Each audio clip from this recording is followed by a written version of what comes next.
Yasuri Shichika and his older sister Nanami are the descendants of the 6th leader of the Kyoto Sword Martial Arts School, Yasuri Matsu. Their father was exiled to an island because the Japanese shogun feared his power after he slew Takehito Hida, the leader of a rebellion. Over the years, his father has trained him in their martial arts style to never use a sword, as his body should be the real sword, making him the ultimate blade. One day, Shichika goes outside to get some new fresh water for himself and his sister and ends up meeting a white-haired girl named Tage.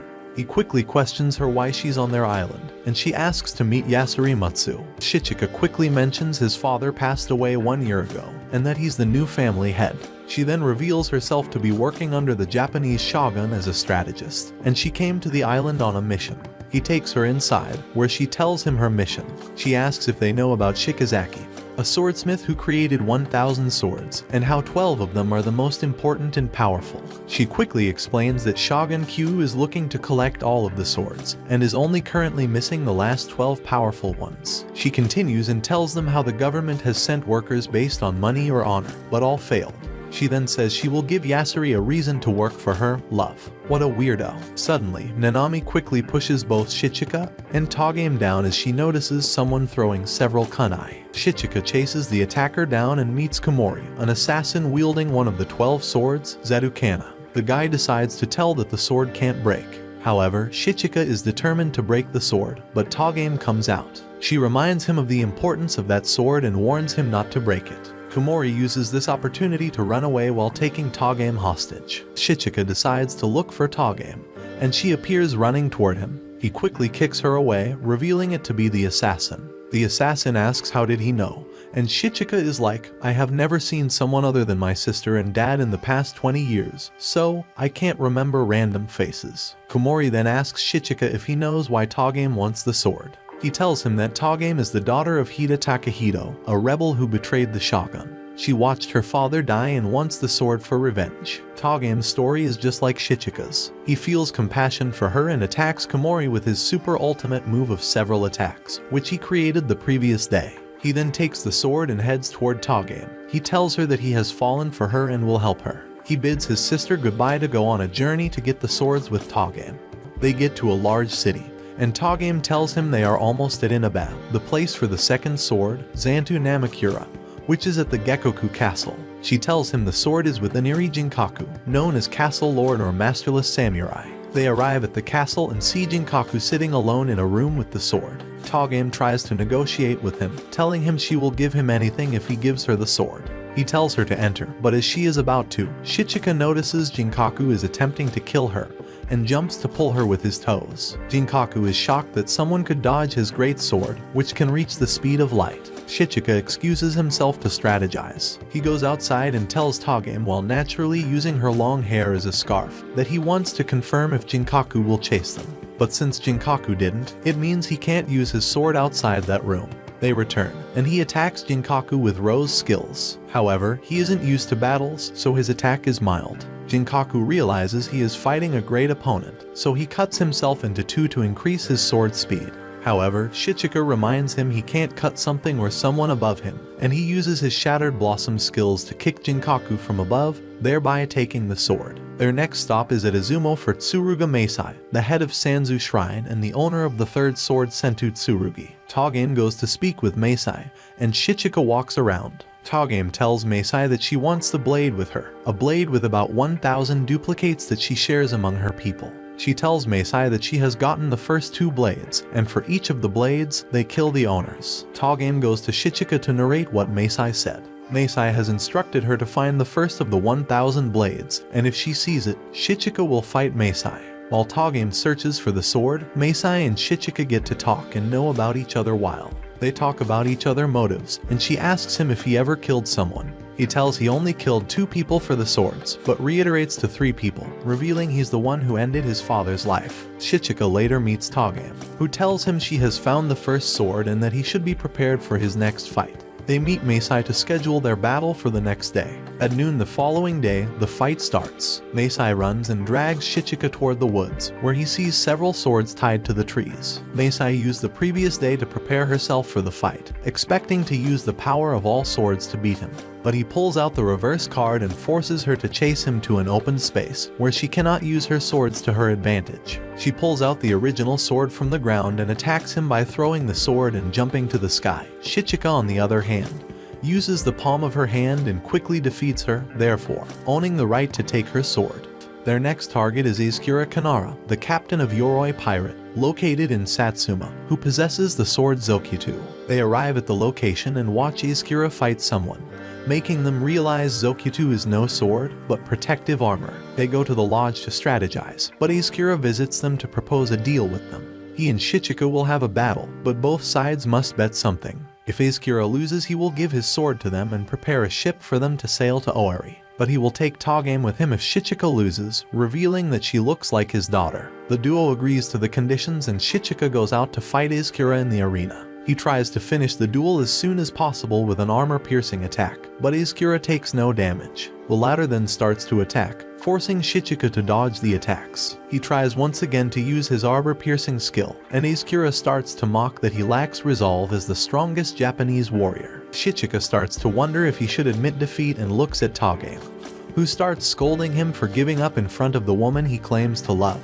With his resolve back, Shichika prepares for Izakura's attack, who pushes him back with his huge charge attack. Shichika then holds Izakura up in the air and throws him, making him spin until he falls to the floor and passes out from dizziness. They then set out to get their next sword on the ship prepared by Izakura. They reach the Izo region, where everything is covered in snow. Shichika is explored by Tagame to carry her until they meet their next opponent, but he passes out in the middle of the snow. Suddenly, a happy girl named Kaneyuki Aitsura appears and single-handedly carries them to her house. She later reveals her identity, and they ask her to take them to meet their clan. But the little girl reveals she's the only survivor of her clan. They talk about the sword, Sauru Kanazuchi, and she mentions that she has it and goes out to get the sword. Shichika takes the opportunity and decides to reveal to Tagame that he knows her true identity, but still promises to accompany her for the rest of his life. Aitsura returns with the sword, but they do not believe it's the sword, so she throws it for them to carry. They can't carry it as the sword is the heaviest sword and the Aitsura people are the only ones strong enough to carry it. She tells them she has to fight them before giving them the sword. She starts a duel with Shichika,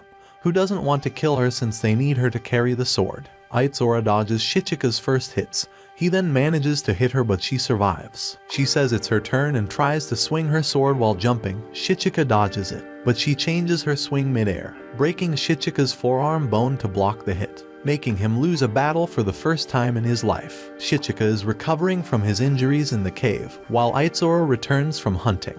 They notice she dragged a girl, who reveals to be Kyokan Maniwa, an assassin who wants to possess the legendary sword. The assassin then uses her technique to possess Aitsura's body, finally managing to get enough strength to hold the sword. Shichika, who notices the assassin's tattoos were transferred to Aitsura during the possession. He then decides to strike Aitsura's shoulders with both of his hands, managing to break the possession and set her free.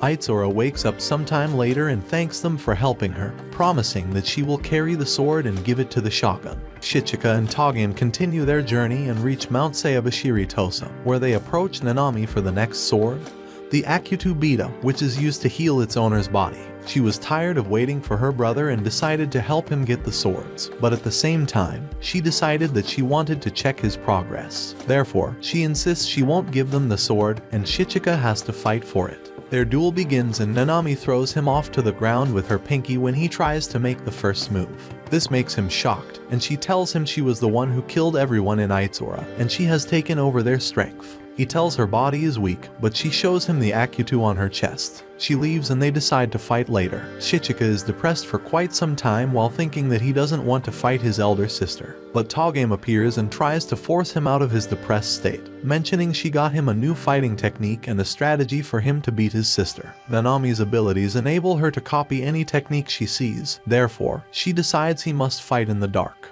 Their final battle is scheduled for that same evening at the temple. Shichika appears and Tagame switches off all of the 300 candles. Shichika takes this as his opportunity and uses his new skill to beat his sister and take the sword from her body. But Nanami stands up again. Tagame tells her there is no reason for them to fight again since they have taken over the sword. She throws an attack at Tagame, thereby cutting off her long hair. This gives Shichika a reason to fight, and he goes full out on his sister. He attacks her several times, while she thinks about how he's going to finally fulfill her wish. Her power is too great, and that's why she kept absorbing others' techniques and skills to make herself weaker, until her brother could finally kill her as he finally pierces through her chest.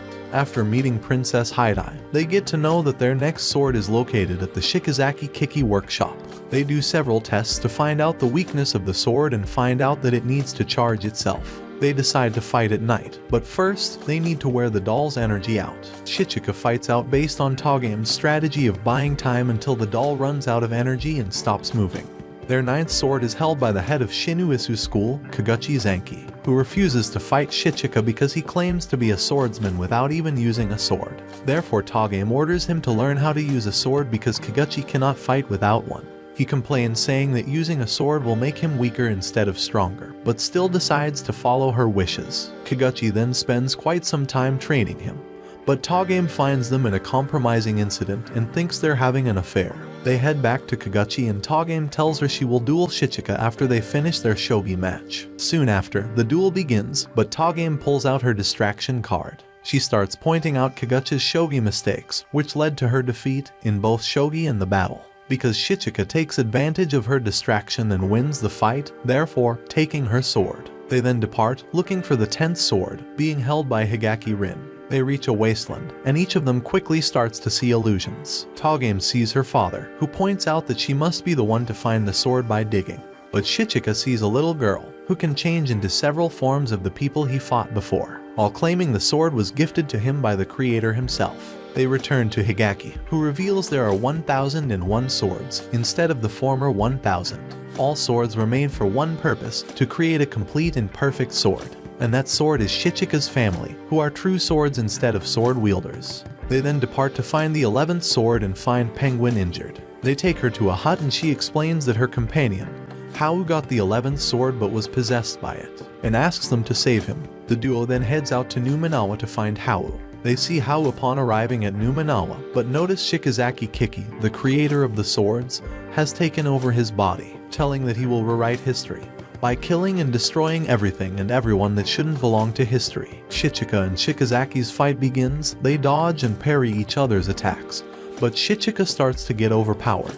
He starts getting pushed back. Both jump into the air, and Shichika manages to evade several fatal blows. He then uses his quick attack succession until he finally manages to pierce Shikazaki's heart. Shichika and Togame hold hands while setting out to their final destination, where they can get the last sword held by Princess Haidai. On their way, they meet Imonzeman, Haidai's servant, who calls Togame by her real name, Princess Yaosha, and quickly shoots her with his guns. Shichika cannot believe what just happened. He couldn't move or react. It was too fast for him to even process the information. Imonzeman tells him Togame is still alive and they should share their last memory. Shichika speaks to Togame and begs her not to die, but she tells him she has never had the plan to travel the world with him.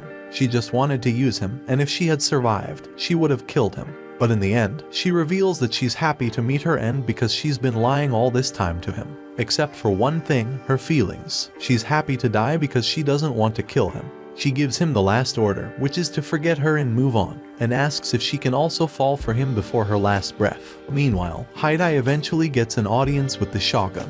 She delivers the swords to him and reveals herself as the last defendant of the Shikazaki and tells him of Shikazaki's wish to change the history of the world. As they talk, Imonzeman enters to tell them that Shichika is in the castle to destroy them. As a result, the king sends his retainers, all holding 12 swords, to defeat Shichika, but he deals with every single of them, including Imonzeman, who murdered Togame. He goes straight to the shogun because he is the one that sent Togame on the mission.